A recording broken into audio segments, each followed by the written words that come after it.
Hi, everyone. This is Jackie with Panama Relocation Tours, and I want to introduce you to my very, very special guest, Bob Adams, who lives in Panama City.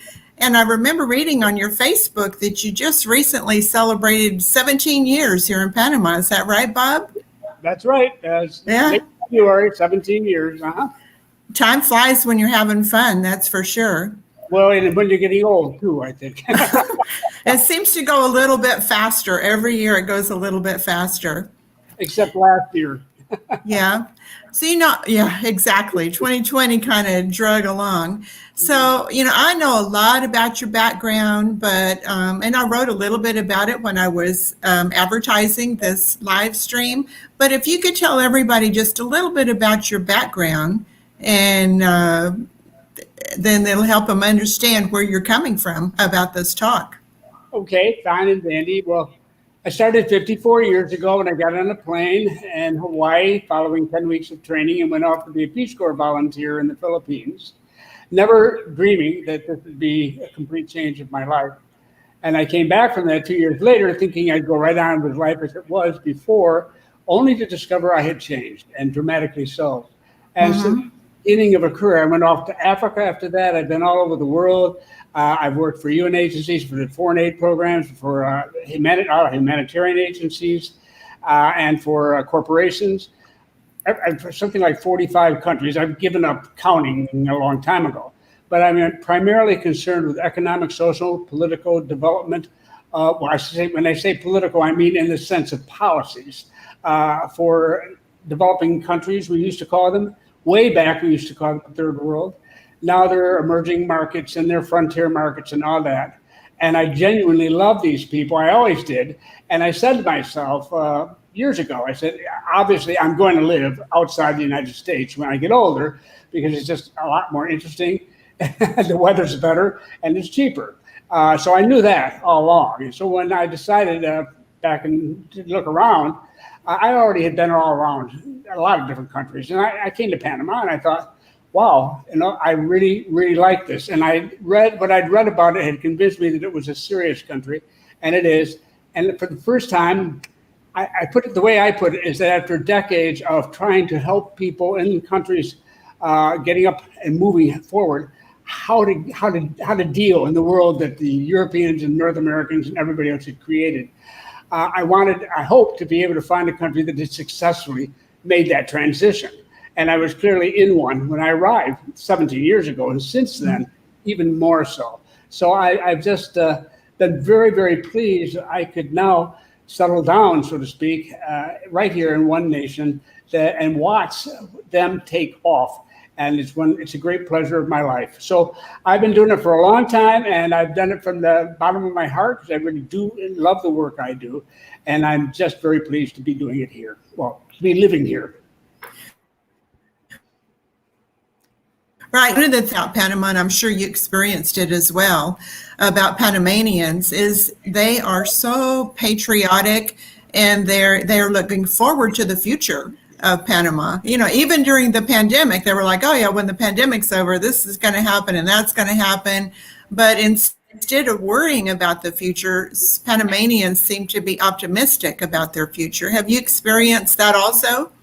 Well, actually, they're very practical and pragmatic. Yes, they are positive about their future, but they're a democracy. They're very open in their opinions. There's a lot of disagreement about a lot of things, but this is one community. It's one nation. There's a sense of solidarity. And when the nation as a whole is faced with any kind of outside threat of any sort, it comes together as one. And right. That's very obvious and very clear. It's happened more than once. And this outside threat, of course, at the moment is this virus. And although people have all the different opinions they have in other countries regarding the measures to take and so forth and what have you, the point is that the government called together the leadership from the private leader, from the churches, from the labor unions, from the businesses, everything else, all the political parties. In the beginning, we set up the plan as to what they were going to do and move forward on that. And everybody moved together. And we've been doing this as one nation, even though within the nation, there's plenty of disagreement over exactly whether or not we should continue doing it this way or that way. But the critical aspect is that they're very patriotic. They do not like having other people push them around or tell them what to do. Exactly. They're determined to make up their own minds, and they act that way. And I'm very pleased with that. When I see what's going on elsewhere in the world, all over the world, the confusion and the anger and the division and everything else, and the people fighting with each other, and when they should be working together, I'm much happier here. Much. Right. Happier. Yeah, Panama, Panama has what I call shared values. Everybody's on the same path in the same direction, instead of half of the country saying, oh, we need to do it this way. And the other half of the country is very, very divided, like it is in so many other places, especially in North America, as you know. But in Panama, it's very shared values, and that just adds a sense of calm to living in this country when everybody's on the same path. Well, it's also just a sense of pride. They've accomplished a lot. For such a long time, people used to say, well, oh, it's Panama because the Americans built a canal. And I say now, let's get something straight now. There are two canals. And the first one was indeed built as a result of Teddy Roosevelt and the Americans' arrival and the independence of Panama. And it's still working, doing noble work. But the second canal was built by Panamanians, and it was in this century. Right. About 100 years after the first was opened, the second one was opened, and it has had a massive impact. It's been very successful, and in 5 short years, it's gone from providing about 20% of the income of the canal to well over half of it. I mean, if we had not spent the time and the money to build those new locks and expand that canal, we would be in major league trouble now. But the Panama Canal Authority, had the vision to look forward to do it. And I love the fact that when it came time to do this, back in 2007, the government said, okay, we can do this. The legislature can just pass it, and the president signs it. But it was a $5.5 billion affair.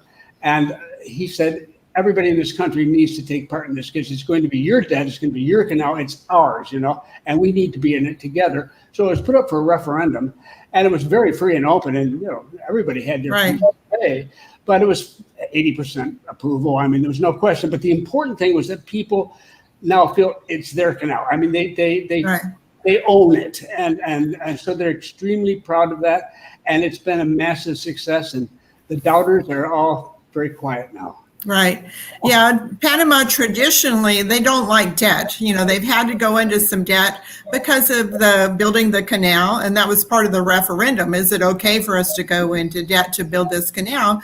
But also they've had to borrow money from the IMF because of COVID, just to fight all the things that were going on. And even though they could have done a huge amount, they started small, because traditionally Panamanians, whether it's the government or Panamanians, they just don't like debt.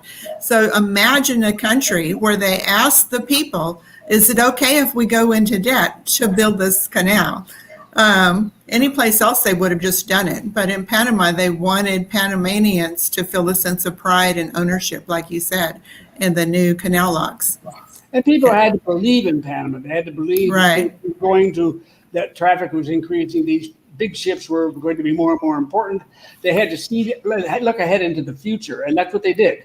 And that's what they worked for. And I mean, I was very proud of them for doing that. And since then, I mean, we're still, right now, we've piled up quite a bit of debt recently because we've had to do that. Every country has. But we're investment grade, so we get our money at a very low interest rate compared to other countries, particularly in Western Hemisphere or Latin America, much lower. And the IMF now, they don't give us loans in the sense that they do to very poor countries. They just set up a line of credit. Right. And we're pre-approved. If we need additional funds, fine. But we think we have enough money now to cover expenses this year and next year. Yeah. But if we have something pop up that's going to make things worse, we don't have to go through. We have pre-approved.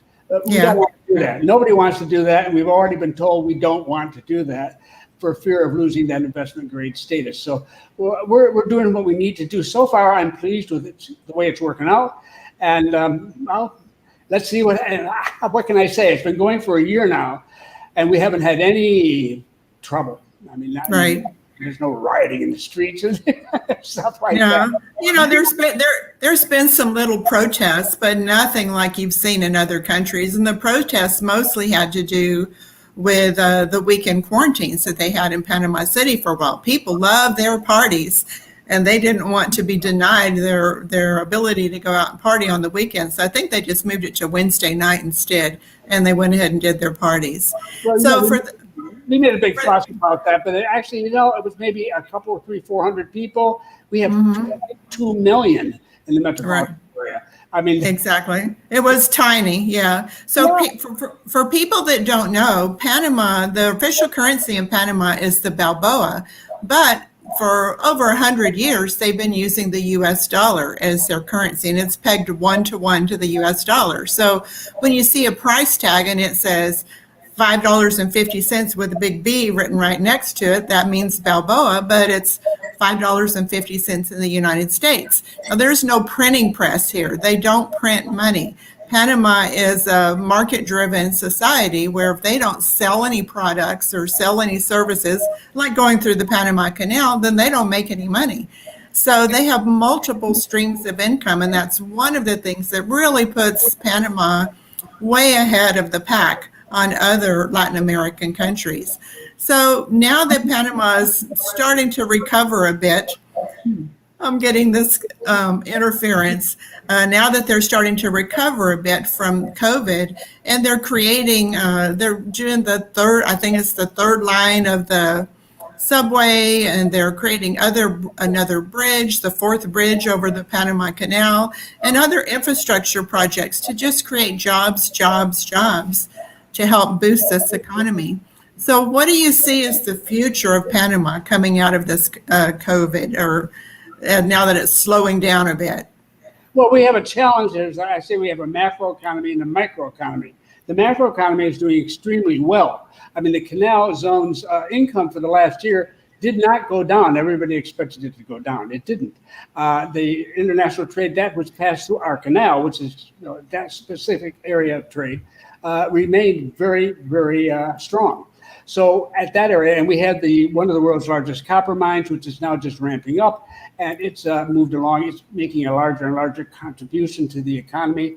We're now a liquefied natural gas depot for storage and for distribution throughout the entire region.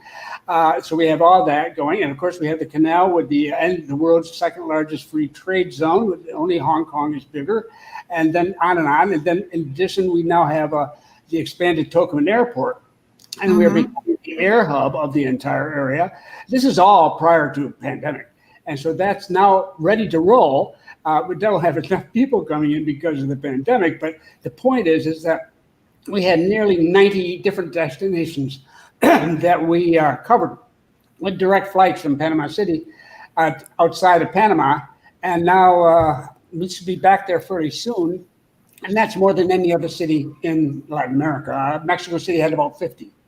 So we've got that. Pardon me. We have that, and in addition, now we are the cyber hub. The main trunk line of the internet runs right through the canal. There's been a major line just put in recently from California to Chile. Huge fiber optic cable undersea, and Google came along and at their own nickel built a special spur over to Panama, because they see us as the center of e-commerce in Latin America in the future. So I'd say in the macro economy, we're doing really well. In the micro economy, the problem is tourism, of course, is dead, pretty much. Excuse me while I have a little water here. Yeah. But that's been a problem. And of course, housing and residential real estate just dropped right off a cliff as a result of the pandemic. And it had been softening, and very definitely prior to that. So we have that area, the hospitality area, restaurants and hotels have really gotten hit hard. And the real estate sector for residential real estate is hard. That, however, in both cases, it's a great opportunity for people too. So it's for those who are coming to buy, this is a great time. For those who need to sell, this is a very difficult time. That's what's going to be interesting. This is what we need to get rolling again. Then people come in. The purchase prices for homes here have dropped substantially. Yeah. And they're not going to go up again for a while.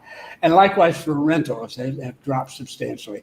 This is particularly in the city and the coast up the west and the Pacific coast, because those are the areas that were grossly overpriced and had way overbuilt. So anyhow, there's imbalances now, and we need to bring those back into balance. And that's what we hope is going to be the beginning of people coming in again, which every country wants that. But with any luck, we're now really spreading the Pfizer's vaccine around. It's growing very rapidly here. We hope to be able to get to if not herd immunity, something close to it fairly soon. And we can start moving, people can start moving around easily here. It's open, we're open right now, but people need to get down here. And sometimes the problem isn't getting in here, it's getting out of their own country.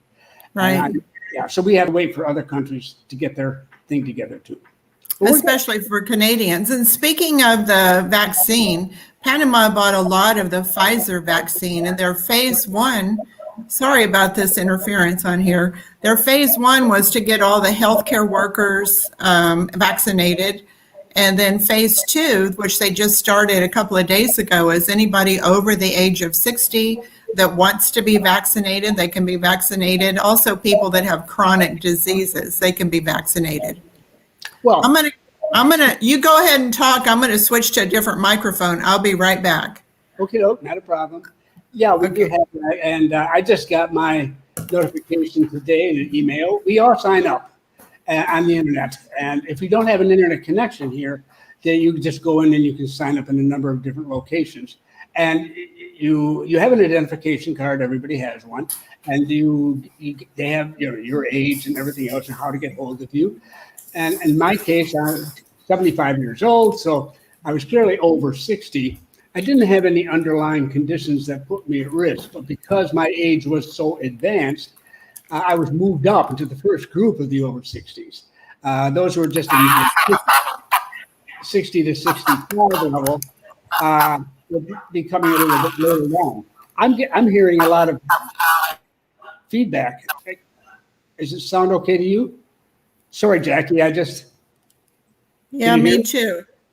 Okay. No, maybe I changed to a different microphone and maybe that'll help. Okay, fine and dandy. But in any event, I was just saying, I'm next Tuesday, I get my Pfizer. So I'm really looking forward to getting that and getting it out of the way. And it's moving very rapidly now that finally they're getting the vaccines in. They were very delayed. But now we're moving like crazy, and that's good. So you're back online? Yeah, I think I'm back online. Can you hear me okay? I switched to a different microphone. I surely can. Not a problem. Okay, good. Maybe this one will take care of that feedback that we were getting. Sorry about that, folks. So the vaccine is making people a little bit more comfortable about moving around. And then people that have gotten vaccines in other countries are feeling a little bit more comfortable about traveling. So we're starting to see more tourists coming. I don't think mine has, ever since October when the borders opened up, I've had a steady flow of people coming in for Panama relocation tours. We started doing private tours. And then just in January, started doing the group tours again. So people are still coming, and they know that in Panama, you have to wear a mask, and they take all the biosecurity measures at every place you go to, the stores, the restaurants. So Panama is doing everything to protect you and to protect the people that work there that they possibly can, to make everyone feel comfortable that it's safe to get here. So pull out your crystal ball, Bob, and a year from now, where do you think Panama is going to be? Well, I'll tell you, I'm always just very frank about these things. I mean, we've got variants, and one down in Brazil and now in Peru, which are very, very bad variants on the virus, and we don't need those, and those people are not being allowed in the country at the moment. But the key point is that I sincerely hope that we'll have enough vaccinated. We get far enough down the road here that we aren't going to have a major wave again, because nobody wants that. Right. Not just here, everywhere. So assuming that, I think we're going to come back. For sure we're going to come back, yes. Because fundamentally, our economy is there. The macro is still there. The money still comes in. Mm-hmm. And all the time, the canal continues to generate income. The copper mine generates income. The liquefied natural gas, the LNG center does. the free trade zone does. So you have this money coming in steadily, and we now is to strengthen and to get the ordinary people, the average people, you and I and others like us, into the country, and to get a chance to pick up some real bargains in terms of purchasing homes and in terms of renting, if that's what they want to do. And it's true. It's just very much a buyer's market. Right. You know, Panama, to encourage investments in the country, Panama Immigration, they passed a new visa. Some people call it the Golden Investor Visa. And they're really rolling out the red carpet for this one. You don't even have to come to Panama. You just have to spend at least $300,000 on real estate, or I think it's $500,000 invested in the Panamanian stock market. And then when you do come to Panama, you get your permanent visa in less than 30 days. So it's a really fast track one. Now, it sounds great on the surface, and I'm sure there's people that are taking advantage of that, especially if they don't qualify for the Friendly Nation visa or the Pensionado visa. But they're doing things to try to encourage tourism. They're doing things to try to encourage real estate sales. They're just doing whatever they can to try to bring the spotlight on Panama, so people say, hey, I should go check out that place, or maybe that's where I want to invest some money. So they're being very proactive, which is good. Instead of just sitting on the sidelines and waiting for this virus to pass, they're being proactive. Oh, yes, absolutely. And it's good to come now. I mean, we have people coming through all the time. It's not a problem at this point in time, and hopefully it won't be for a long time. Right. And I'm not worried about it. I'm not worried about it now, but I will get the warning. If it's going to go bad, we'll all hear about it. You can't live your life waiting for the next announcement, you know. Right. So someone asked, and by the way, if you guys could hold off on your questions until the end of the call, because it's hard for me to read the questions and pay attention to Bob at the same time. But we were talking about vaccines earlier, and someone asked if they're going to make vaccines mandatory in the country. The president has said it's voluntary, at least for now. They're making it voluntary, and I anticipate that it'll stay that way. It's always Yeah, definitely. That's standard operating procedure here in Panama. Yeah, there's no argument about it. And also, I might add too, however, for those who do want it, that tourists who are here when they're being handed out can also get theirs here for free. Right. Yeah. Okay. You know, but I mean, no, you're not required to take the vaccine. They're strongly encouraged to, but definitely not a requirement. There's no requirement. And by the way, people are always asking me if I've already had the vaccine, do I still have to get that negative COVID test when I come into Panama? And you still do, whether you're coming into Panama and even other countries that require COVID tests to enter the country. Even if you've been vaccinated, most countries will still require that negative COVID test. For Panama, it can be the PCR or the antigen test, and it can't be older than 48 hours. If for some reason you have a hard time getting that where you are, or it's really expensive, they do offer the test at the airport in Panama for $50, and you get your results usually in about 30 minutes. Yeah. Well, I'm hoping that will be released once we have some sort of documentation that is universally acceptable that people have indeed been vaccinated. Right. That's what the next challenge. But right now, I mean, Americans have the same problem when they go back to the U.S., for example. They've had to show that they don't have a positive result. And so it's getting very complicated, and we need to have this international vaccination record that you can just show at the border, and it will indicate that.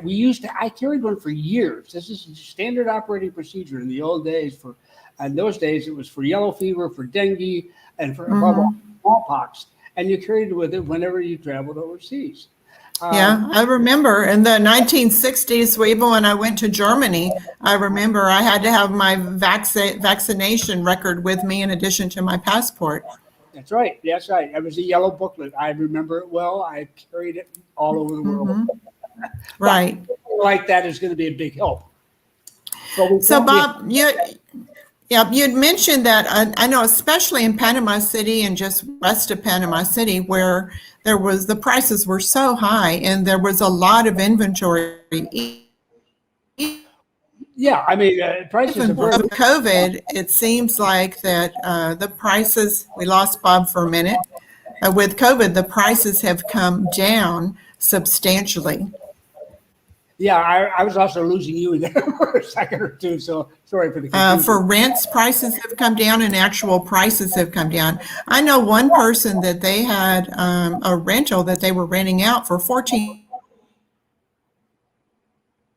I can't hear you. 2-bedroom. I'm sorry, I couldn't You're hear back. that. Saying that I have a friend that has a rental property on Balboa Avenue. It's a 2-bedroom, and they were renting it for $1,400, but now they were lucky to get $900 a month for that very same unit because there's just so many vacant properties in rentals in Panama City and in other parts of the country too. Prices have come down on rentals and also on sales. Prices are coming. So I know unemployment was pretty high during the pandemic. I read it was like 18% of the country was unemployed. Are you seeing signs that is people are getting hired again, businesses are open again, and that unemployment's starting to go down? Well, we're in the process of that now. It's a whole system of opening up a lot of projects that were already in operation but were closed down for the pandemic. Right. They brought people together and much too closely together. Now they're being opened up and people are going back. So we're waiting for them to go back. Restaurants are opening up, hotels are opening up. We're waiting to see what actually comes out of all this. So we aren't going to really know where we stand with this for at least another 60, 90 days as we sort this out. I expect we all expect unemployment to be higher because there are going to be hotels and restaurants that simply go out of business. We have so many of them, and they've been stretched for so long. But they will be replaced. The city, I'm not worried about. They're inexpensive now, but they won't be forever. This is a business center. We have over 170 firms here, global firms, headquarters here. We have lots of. When this business traffic comes back, those will go up. Up the coast, the Pacific coast is a different question. I think it'd be some time before those prices begin to really rise again. Is that right? Yeah, I've seen some apartments or condos in the. Go ahead, apartments or condos in the Coronado area. I've seen them come down as much as $100,000 in the last year, which was probably the right price all along. But at least they're starting to move a little bit faster with the prices coming down. So, like every country has been dealing, I don't know that there's any countries that didn't have COVID, but maybe there are. I don't know what they are, but most countries, things have changed because of COVID, and Panama's not any exception at all. That it's affected a lot of different areas, but in Boquete, where I live, we haven't really noticed a whole lot of different changes because of the real estate market is the things for sale. It's still sitting on the market for a long time because some things are still priced way too high. Rentals, the prices have not come down on rentals in my area like it has in Panama City because there's still a pretty steady stream of people that are coming into the country. But it's doing much better. Well, the big problem in the West is you haven't had any new projects for a long time. You know, really large projects that put out money to advertise themselves and bring in more. But at the same time, you have expatriates who own, and expatriates tend to have higher prices for their homes. And they're stubborn about lowering their prices. Much more so than Panamanians, for example. But it's a complicated picture, and each area is different from every other. I was reading a newspaper article the other day that car sales have gone up quite a bit. Now people are starting to buy cars again. There's an increase in building permits in some parts of the country. People are starting to build again. Yeah, I mean, I don't know. Panama's coming back. Yes. Sorry, I don't. If I'm interrupting you, say I can't see your movement, so I don't know whether you're talking or not. But yes. You can't see me? I see your picture, but I don't see your mouth moving. So I don't see any motion. I'm not sure when you're speaking and when you're not. Sometimes I don't hear your voice. I don't know why. Yeah. I don't. But whatever. Yeah. I mean, the thing is to get down here. because this is not going to last forever. This is not a negative country. If we had rioting in the streets, or people have been burning down, metro stations like Santiago and Chile or whatever, this sort of silliness. I mean, we've had everything in Colombia, Costa Rica, everywhere they've had problems, but not here. And so we're ready to move back. We don't have to heal the wounds, so to speak. And when business does, and business, has to come back because they have so much invested here already. I mean, international business, things are going to start popping again, but this is a good year to come on down. I mean, definitely so in some areas of the country. It's different, you know as well as I do that this is one nation with many. We're having problems with the connection for some reason on your side, I think, Bob. I don't know if you can hear me or not. So I'm going to open it up for if anybody has a question for Bob, if you can type it into our chat room, then I will read the question for Bob as soon as he comes back in here. I'm here. So you can go ahead and type your question into the chat room. Yeah, we're having some kind of connection problems. I'm not sure why. Do you hear me, Bob? I hear you, and I can see you moving. So I know it's a good connection right now. I see your picture, but I can't hear a word you're saying. Well, I mean, what can I do? I don't know. Okay, so someone said, is it the Boquete internet? Well, you should know, I have fiber optics and 100 megabits of internet speed. So I don't know that it's on my side or if it's on Bob's side, but for some reason we're having a little bit of problems with the connection. I have 350 megabytes, and that's standard. I have okay. Bob's side seems to be fine. So Bob, maybe it is on my side. I don't know. I don't either. Can you hear me now? I can hear you now. Yeah. Okay. And the people in the thing, they said they can hear both of us. They can hear both of us. Good. Excellent. So thanks for letting me know. So another question that came in. Let me see. In light of the lower prices for purchasing homes, would the recommendation still be to rent for 6 months of the year? And I'll answer that one. I do recommend that you rent for 6 months. Main thing is make sure you can get your permanent visa before you buy a house. We have a new immigration director who's really taken a hard line against some things. And we've had some people, because they had a felony on their FBI report from 42 years ago, they were denied. And it's crazy. So it's going to take, from the time you apply for your visa until you get your permanent visa, it takes about 6 months. So that's my recommendation for waiting 6 months, is to wait until you get your permanent visa. You could always write a contract to buy a property that you really like and say that as soon as you get your permanent visa, you'll close. And maybe the owner or the real estate agent company, they might have a little bit of influence on getting that visa passed a little bit faster. I doubt it. But wait until you get your permanent visa before you buy any real estate.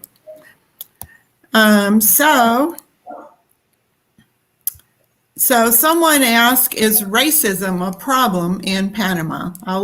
People ask me that question all the time, and I think it's because there's some YouTubers have said that it is. I've never seen or experienced that with people that I know that are of color. They've never told me that they felt there was racism. Well, I mean, there's racism in every society I've ever been in. Is there racism in Panama? There is, but it's nowhere near as obnoxious and blatant as it is, unfortunately, in some other societies we all know well. Indeed, but especially among younger generation here and the middle age too. It is the older generations having the most trouble. But people are polite, and they usually don't make an issue out of this. Mm-hmm. Indigenous people also feel that they're discriminated against too. It's a complicated issue, all in the eye and the ear of the recipient. I do absolutely have sympathy for anybody who's Black, who has had that sort of reaction here. I haven't had that from the African American and Black members at Retirement Wave, although some have. They talk about it, hearing about it here and there. I'm not the right one. If I had a black skin, it'd be easier for me to comment on it. I think one should always be aware that wherever you go, there are going to be some idiots. Right. And you just have to deal with that. And I don't find it to be particularly bad here. I would definitely say it's not as bad as I've seen in the U.S. Yeah, keep in mind that a lot of Panamanians have very dark skin. There's a lot of black Panamanians. A lot of Panamanians have very, very dark skin. So you're not going to stand out. If you're a person of color, you're not going to stand out when you come here. You're going to blend right in. It's been my experience that people that are nice and friendly and smile and courteous and respectful, you're going to be respected. And people that come here with this, well, I'm an American and you should do things my way, they're not going to be respected. So a lot of it has to do with you and how you are perceived by the people that are in Panama. I think there's one thing I'd like to add. Can you hear me all right? Yes, I can hear you. Is that this happens in a lot of different ways. There are Panamanians in this country. Of course, there's 4 million of it, but we have several 100,000 Latin Americans from other countries. And you're going to think they're Panamanians. And you're going to find, if you do travel, and I've worked in Latin America, that racism, say, in Colombia is way worse than it is here. Oh, yeah. It's way worse in Venezuela when they had a functioning country, and so on. These are major problems. And so the person who's being obnoxious to you and treating you isn't necessarily a Panamanian. And I think exactly. Especially in the city where there is such a variety of different kinds of people. And right. that kind of person from other Latin American countries really aggravates Panamanians. And they're slow to anger, but they get I've seen them explode on occasion. We had an ambassador from one Latin American country refer to us in public as monkeys. And you would have thought, we were just deeply offended and said so. But we just, people here just think these people, just forget these people. We're a small country and everybody thinks that, we're just a small country. You can say anything you want to. You shouldn't think that way. I mean, you should be very sure. If people come up and beg money from you, that's very rare here. But very rare. If they do, there's odds that they may be in from Nicaragua and they don't have any money now. And we have sympathy for them. We don't let them starve in the streets at all. We take care of people in trouble. But, you see certain things maybe and think that's racism. And it may be racism, but it's not necessarily Panamanians who are doing it. 90% of the country is mixed blood. Yeah. The very first tour that I did, I remember the very first tour that I did, and I went to a resort over in Santa Clara. And there were, I thought, a lot of Panamanians there. And my driver that I hired, I said, wow, there's a lot of Panamanians here. He said, those aren't Panamanians.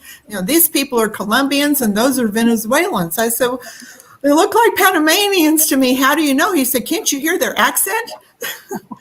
and they all it sounded the same to me, but they definitely knew that this was a Colombian or that was a Venezuelan. And like you said, they're very aware, and it's just a lot of it has to do. So another person asked if there's a homeless problem in Panama. No, I mean, you find somebody somewhere, but no, it's just nothing. It's very rare. Yeah. The last time I went to Texas was January a year ago because my daughter was having some health problems. And she lives in Austin, and I was shocked to see on every single corner there were people begging for money, and underneath all the overpasses, there were just a tent city lined up of homeless people. And you'd never see that. You never see that in Panama. If people were having a serious problem, the church or the government or somebody would go get them into a situation where that they were better protected. They wouldn't just be living on the street. It's very rare that you see people begging for money or anybody that looks like they might be homeless. No, I mean, homeless, no. I mean, just there are a few, I've seen 2 or 3, I've heard about them from other Latin American countries, but that's, usually the police see them, pick them up and take them to a shelter. I mean, not that big a deal, but nobody's expected to live out in the street or not have enough food to eat in this country. Mm-hmm. It's a very well-established tradition. Right. So another question that came in is, just a second. There's a lot of them. Now, some of these, if you have a question that's specifically for Bob and about the economy or the future of Panama, then you can post that question. If it's a question about something else, that's for a different call and a different time. So another question that came in, this is a good one for you, Bob, are what kind of products does Panama export? Exports are not our primary concern. We do have agricultural products that we still do produce and export. You know, agriculture, farming, what have you, is less than 2.5% of the economy. We have a modern economy and it's very service oriented. Our agricultural sector has shrunk to a great extent, although we still certainly have it here. And we, by the way, have hydroponics and we have organic farming going on all over the place. We have a lot of that stuff too. But the point is that it's a very small portion. So we produce other things. We produce all sorts of things, bottles, et cetera, and so forth, basically for the domestic market and for certain neighboring markets too. But, you know, exports are not the critical issue here, because what is the canal? We get billions of, I mean, literally billions of dollars every single year at the canal. It's not an export and it's not an import. That's a completely different sort of picture. So we're one of those unusual countries where the exports per se are not the critical factor, and our imports are much greater than our exports, but we pay for them because we have the canal and other institutions that bring in money that doesn't require us to export anything. We give them services. That's the thing. We sell them the service of getting through the canal. We sell them the service of providing the liquefied natural gas. We serve the service. If you want a product, copper, okay. But other than that, it's a lot of it is services, and that's the bulk. That's over half the economy right there. And port services and warehousing services and all sorts of services. So that's, I know the exports we basically agricultural and mineral with some minerals. But that's really not a big deal. I mean, to us, it's not a big deal. I mean, it's important, of course, to the people who are the farmers and who mine the mines. But they're a very small portion of the population now and a small portion of the economy. Copper's growing, but it's not even up yet to 6%. So but I think the nice part is that we don't export we export watermelons like crazy, but which is watermelons, bananas, pineapples. Yeah. But I mean, we really don't do that much. I don't like too much of that going on because I eat it right out of the store here. We can't compete with the big agricultural countries like Colombia. We just can't. So that is not a way to make a living anymore, and unless you're in a very specialized form of that. Right. One of the things that attracted me to Panama is they have a year-round growing season, and so much of the food that you need is grown right here in Panama. They do export some things, but most of it, without exporting other things, you could survive just fine with just what they grow right here in Panama. Plus, fish from 2 oceans. And they have cows and chickens and all the vegetables and fruits that you could possibly want are right here in Panama. And because it's right here in Panama, that reduces the cost. So you don't have that import cost of getting things into the country. Yeah, I mean, if you want to save money, I mean, in rural areas, you have stands along the side of the road, this sort of thing, where you can buy, and then local markets in the towns and villages. Here in the city, we have a huge vegetable and fruit market. It's gigantic. You go down and you can get much lower prices, big seafood market, big meat market. A lot of people just don't bother going because, I mean, they're satisfied to go to a supermarket. Well, fine. I do that from time too, but there are definitely ways to save a lot of money just by using local products, and I use them whenever I can. They're good. I mean, sure, you know? And I think that's very good. So, Bob, this is a question that you and I both get often because of the what's going on in the world. And it says, if the dollar should drop significantly in value, how would that affect the Panamanian economy? Yeah, I mean, I get this on a rolling 3 to 5 year basis. This is, I think, the 4th time around. No, it's not a problem. And I just tell people, if you are worried that dollar could suddenly drop in value, then get rid of your dollars. Don't sit there and tell me you've got your wealth in dollars and you're worried about the drop in the dollar. We can change from the dollar to any currency we want. Our Constitution here forbids that the country produce its own paper currency. So that's why we use the dollar. But we can switch to anything we wanted to overnight if we had to. And if you wanted to go through the canal, that's what you'd pay us. And likewise, anything else you purchased from us. But this is not an issue. I mean, over 100 years now, and I have for over 50 years have traveled all over the world. And like I say, every 3 or 4 years, we have this, oh, the dollar's going to be worth less than the paper it's printed on, and oh, the economy will collapse. I'll tell you, all you have to do is turn your dollar, not wait until the dollar collapses, if you believe that, but turn the dollar into something that will hold its value and do it now. And that's the problem. People don't know what to do, so they end up with the dollar. So I don't know how to help them. Right. You know, I did a live stream. It was a Zoom call that I did with Gary Scott. I don't know if you know Gary Scott, last week, and he specifically talked about diversifying your currencies. So some of you might check out the GaryAScott.com website, and he has some articles about what to invest in and how you can diversify your currencies if you're concerned about that. You know, Panama is a market-driven society. They make their money by selling products and selling services. So there's always going to be a need for that going through the canal. We don't care what the Federal Reserve does. It has no impact on us.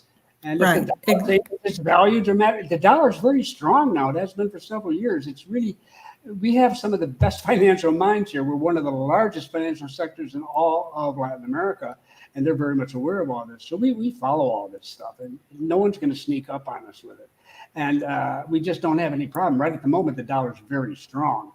And when it gets from the DXY, if you follow the dollar index, when it falls below 80, let me know. But right now it's low, it's over 90, and it's been there for ages. So this is something that's generated within the newsletter and pamphlet selling or whatever business in the U.S. And they catch it. It's usually a politically motivated thing. And when they catch this fear that this will happen, then they get into it. And we have, for a year or so, we have this great concern. And books come out, how to invest and all that, which is fine. I mean, I have no objection to all this, except it doesn't work out as a rule the way they say. And they make a lot of money on it. And my attitude is very much more pragmatic about it. I just watch what actually is going on. And I always remember that we're not this victim of the dollar. We're not, the dollar does not run us. We in the Federal Reserve does not run us. So we do what we need to do. And we will respond overnight if we had to. But in 20 some years now, they haven't had to. And so they're not going to panic easily, and neither am I. And after 50 some years, I learned not to panic about the dollar. It's one of the most, the finance markets, the foreign currency markets are one of the most incredible markets in the planet. They're totally different than any other market. They're the largest market by far than all the other markets combined. They are a gigantic day-to-day market of trillions of dollars moving constantly. And most of dollars themselves are outside the United States because they're being used to buy things and like oil and to moving around, and people use it for sales and everything else. And nobody really wants the dollar to collapse. People come up with these ideas why this would be a wonderful thing for the Chinese. Well, it's not so great if the Chinese have a few $1 trillion worth of debt in dollars from the government, and they can't just sell that without giving away what they're doing. So, I mean, it's something. It's fine. All I say to you, if you're really sincerely worried about it, I'm with you. I understand. Then change your dollars into something else. Keep just enough for your immediate needs. Change it into dollars only when you need it, and then you sit and you're ready. And then you don't have to worry about it. Right. So another question that I get often, and I'm sure you do too, from your subscribers, Bob, is what influence does China have over Panama? This is a common thing too. None. I'm sorry, but sometimes I think people think we're really simple-minded. We have a large Chinese community here. I have for 160 years. They helped build the railroad across the isthmus, and they helped the French build their canal, or try to, and then helped with the American canal and so forth. They are Panamanians, and they have been for generations. They're fine, and a lot of people here who are not intermarriage and so forth, and whatever. But I always tell people we have our own Chinese population, and we do. No, I think the Chinese embassy came in here with a lot of expectations, and they failed, and it hasn't come true. And they're not going to go away, but no, the Chinese influence here is nothing I find very exciting at all, and neither do they. So, Right. Okay, we don't take sides. We're not interested in the battles and the fights that go on. We're very pragmatic. But they also understand the debt trap. They understand the various situations you can get into. And with Americans as well as with Chinese, as far as we're concerned, everybody is a potential problem out there. So we look at everybody very carefully who comes in with the greatest idea, since sliced bread. And when it comes to money, Panamanians are extraordinarily hard-headed, very hard-headed, and that's it right there. You don't mess with them. They can stand. They can hold their own with just about anybody when it comes to money. One of the things that I would add about that is, for more than 100 years, the United States actually controlled the Panama Canal and the whole area right around the Panama Canal. And it wasn't until the early 2000s, so it's only been about 20 years, that Panama has had complete control of the Panama Canal and the revenue from that. They appreciate that they're a sovereign country and nobody else has any control of anything in their territory or in their land, and they're just not going to let that happen again. There was a good reason for it to happen before, and it served both the United States and Panama very well. But now that Panama has complete control of the canal, they want to keep it that way. And they like having control of all the assets and everything in their own country. They don't want to give it up to someone else. Neither does any other country. The canal is listed. It's got its own section in the Constitution. You can't sell the canal. You can't hand it over to anybody. People just don't understand how it's set up here. And it's very clear as a bill. And the Constitution is very clear and separates the Canal Authority in part from politicians, so they can't come in and just spend all the money.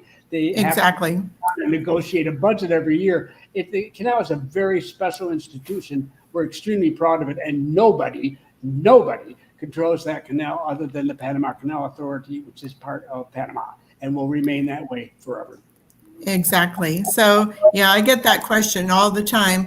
And, China does come in and they dangle money under the nose of all countries. And they say, we'll build this fast bullet train for you from here to here and lend you the money and all these other things. And, some of these things are tempting. But if Panama wants something like that, they'll just do it. They don't need China to get it done. They have the people here that can build it. They have the know-how here to design it, and they can take care of it themselves. They don't need or rely on other countries to get things done. Well, they already turned down the train. Right. Yeah, they turned down the train. Yeah. No, I mean, they did. They just said, no, we're not at this point. They're very gentle. They're polite. They're not sitting here they're not going to insult the Chinese government. They have no need to. And they did. People looked at that road, and I knew internally when I saw it, I said, "This is never going to pass muster. It doesn't make any sense economically," and it didn't. So, if it ever something of this size, if we ever accept some sort of connection there, then it will be only after it's been very well thought out and very openly discussed here in Panama. And don't lose sleep over. We're not simple-minded people. We are, pretty sophisticated because we've been dealing with people from every country in the world for over 100 years and all in business. And so we're really used to that in ways that other nations aren't, many of them, at least not such a large number of people as is true here who have experience in this. So I'm not worried about that. And they're welcome to be here. They're a nation, and it was I sort of missed the nationalist Chinese, but that's a personal opinion. We're fine. So Bob, it's your time that you've given everybody here to talk about what's going on here in Panama and what the future holds for Panama. If you pulled out your crystal ball again and you had thoughts about, well, what's it going to be like in the next 3 years or so in Panama? How are things going to change? What would your predictions be? No, I think it's definitely got a lot of growth ahead of it.